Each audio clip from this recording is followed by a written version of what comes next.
The world watches with bated breath as tensions escalate in the South China Sea. Chinese warships patrol the Taiwan Strait, their hulls gleaming menacingly under the tropical sun. The global news cycle is consumed by satellite images of massed troops and military hardware along China's southeastern coast. The drums of war beat louder, a symphony of anxiety and uncertainty. In the bustling streets of Taipei, life continues with a veneer of normalcy. Yet, beneath the surface, fear simmers. Citizens remember the Chinese Communist Party's promise to reunify Taiwan with the mainland, by force if necessary. Their anxiety is palpable, a reflection of the geopolitical earthquake that threatens to shatter the fragile peace. Meanwhile, on the other side of the world, another strategic choke point comes into focus: the Panama Canal. This vital artery of global commerce becomes a pawn in the escalating tensions as China leverages its influence in the region. The possibility of a Chinese blockade sends shockwaves through international markets, threatening to plunge the world into economic chaos. The situation is a powder keg, and the fuse has been lit. The question is not if but when it will ignite. China's invasion plan is likely designed for swift, decisive victory. The People's Liberation Army would launch a multi-pronged assault, combining cyber warfare, missile strikes, and amphibious landings. The objective: to cripple Taiwan's defenses and seize key infrastructure before international intervention can materialize. The first salvos would be digital. Cyber attacks would target Taiwan's command and control systems, communication networks, and critical infrastructure. The goal is to sow confusion, disrupt logistics, and cripple the island's ability to mount a coordinated defense. Next, a barrage of missiles would rain down on Taiwanese military bases, airfields, and radar stations. These strikes, launched from mainland China and possibly submarines in the Pacific, aim to neutralize Taiwan's air defenses and pave the way for an amphibious assault. With Taiwan's defenses weakened, the People's Liberation Army would launch its amphibious invasion. Thousands of troops, supported by tanks, artillery, and air power, would storm the beaches, aiming to secure bridgeheads and push inland. The speed and ferocity of the assault would be crucial to overwhelming Taiwan's defenders and presenting the world with a fait accompli. Thousands of miles away from the conflict in the Taiwan Strait, China could simultaneously make a strategic move to cripple the United States and its allies, blockading the Panama Canal. While seemingly unconnected, this maneuver would have devastating global consequences, disrupting international trade and throwing the world economy into disarray. China's growing influence in Latin America, particularly its economic ties with Panama, provides leverage.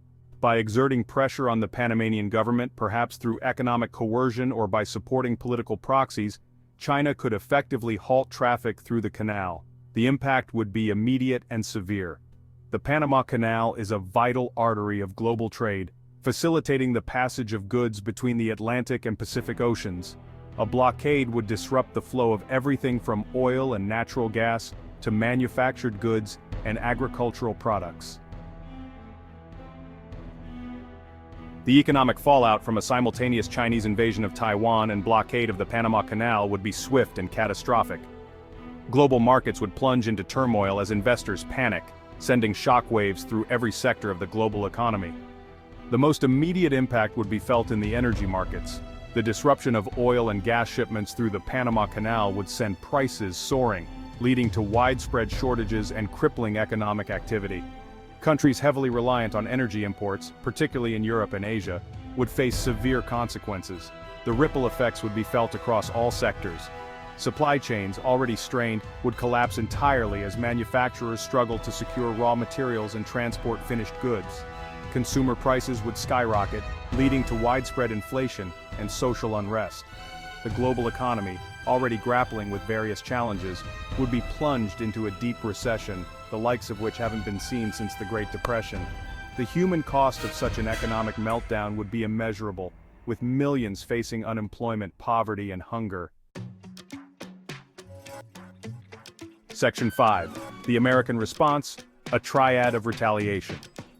The United States, facing an unprecedented challenge to its global standing, would respond with a multi-pronged strategy encompassing military, economic, and diplomatic measures.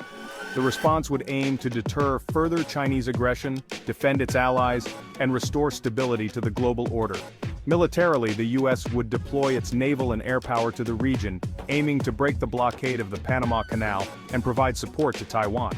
This would involve deploying aircraft carrier strike groups, submarines, and advanced fighter jets to strategic locations in the Pacific and Caribbean. Economically, the U.S. would impose crippling sanctions on China, targeting its financial institutions, key industries, and individuals associated with the regime. These sanctions would be implemented in coordination with allies, maximizing their impact and isolating China from the global financial system. Diplomatically, the U.S. would rally international condemnation of China's actions, seeking to build a coalition of nations opposed to its aggression. This diplomatic offensive would aim to isolate China on the world stage, putting pressure on Beijing to de-escalate the situation. Section 6. Global ramifications, shifting alliances. The conflict would reverberate far beyond the shores of Taiwan and the banks of the Panama Canal, triggering a global realignment of alliances and accelerating geopolitical competition. Countries would be forced to choose sides, re-evaluating their relationships with both the United States and China. Some countries, particularly those with strong economic ties to China or those wary of American power, might remain neutral or even side with Beijing. Others, fearing Chinese aggression and seeking security guarantees, might strengthen their ties with the United States and its allies. This geopolitical reshuffling would reshape the global order, leading to the emergence of new alliances and partnerships. The world would be divided into competing blocs, each vying for influence and resources in a new era of great power competition. Section 7. Escalation, a march towards Armageddon. The greatest fear is that the conflict could escalate beyond control, drawing the United States and China into a direct military confrontation. Such a scenario, unthinkable just a few years ago, is now a chilling possibility, with potentially catastrophic consequences for humanity. A direct military clash between the world's two superpowers would be unlike any conflict in history. It would involve the most advanced weaponry ever created, including hypersonic missiles, artificial intelligence-powered drones, and cyber weapons capable of crippling critical infrastructure. The human cost of such a war would be unimaginable, with millions, perhaps even billions, perishing in the ensuing conflagration. The environmental consequences would be equally devastating, with nuclear fallout and climate change exacerbating the already dire situation.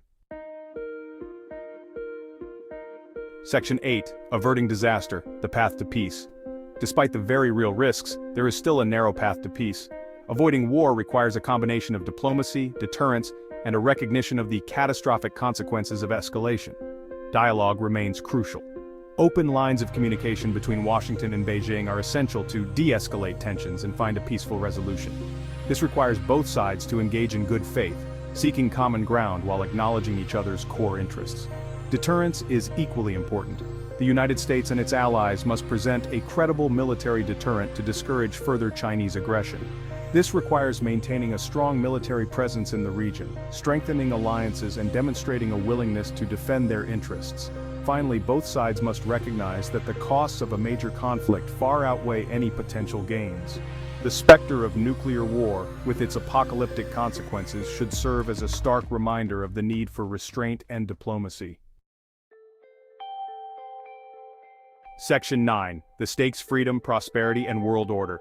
The world stands at a crossroads. The decisions made in the coming days and weeks will determine the fate of Taiwan, the future of the global order, and perhaps the very survival of humanity. The stakes have never been higher. At its core, this is a conflict about freedom, prosperity, and the rules-based international order that has governed the world for decades. It is a test of whether might makes right, or whether the international community can uphold the principles of sovereignty, territorial integrity, and peaceful resolution of disputes. The world watches, holding its breath, hoping for peace, but bracing for the worst. The choices made today will determine our collective future. The time for wisdom, courage, and a commitment to peace has never been greater.